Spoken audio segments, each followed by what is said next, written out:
São mais estrangeiros do que atletas da base. Bom dia, Paulo Pellegrini.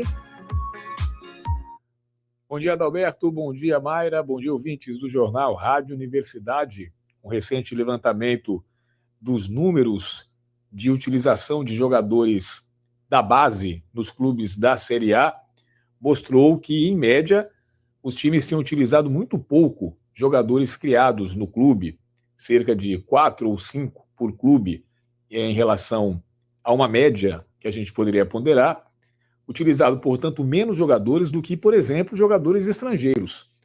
Ou seja, hoje o futebol brasileiro de elite, os 20 clubes da Série A, tem, em média, mais jogadores contratados de países vizinhos ou outros países do que jogadores criados na própria base.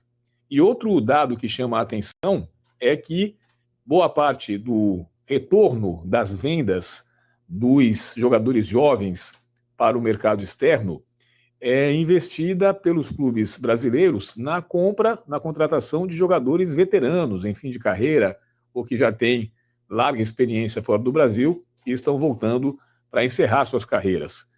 Isso mostra que, a longo prazo, a renovação do futebol brasileiro está sendo posta em xeque.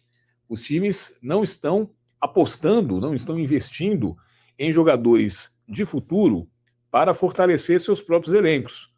Os poucos que fazem isso, fazem, mas também vendem rapidamente para o exterior e ficam renovando o seu leque de jogadores jovens.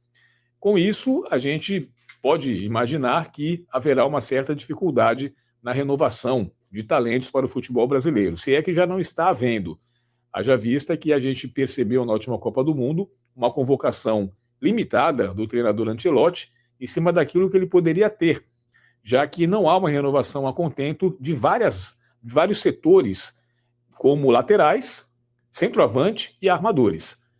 Por isso, explica um pouco da convocação desequilibrada que Ancelotti fez e também explica um pouco, como ele próprio demonstrou em entrevistas recentes, o esquema tático que ele preferiu optar, do futebol reativo, do futebol sem posse de bola, do futebol da marcação para tomar a bola para sair no contra-ataque, porque boa parte das características dos jogadores brasileiros hoje é dessa forma. Jogadores de lado de campo, de velocidade, de arranque para o contra-ataque, e não jogadores com uma característica mais completa.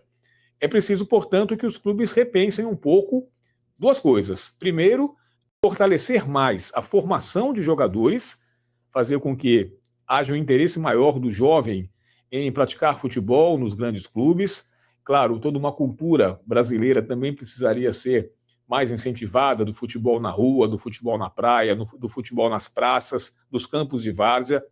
Nada disso a gente tem visto como se via há 30, 40 anos. E depois que esses jogadores são formados, um maior aproveitamento nos clubes para que eles ganhem cancha no Brasil, sintam o clima do futebol brasileiro, para depois pensar em Europa e tudo mais.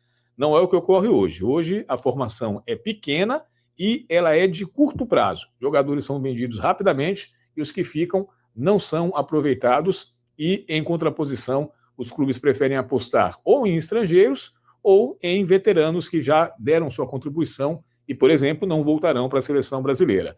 É preciso que tudo isso seja repensado, é preciso que a própria CBF e as federações também criem programas, projetos junto com os clubes, pensando nessa problemática. É isso, Adalberto, é isso, Mayra. A gente volta com um comentário na próxima segunda-feira e amanhã, sábado, tem apito inicial 106 aqui na Universidade FM com Heraldo Moreira e equipe discutindo futebol local, discutindo o Maranhão na Série C, discutindo os rumos dos demais clubes aqui do futebol maranhense. Até mais.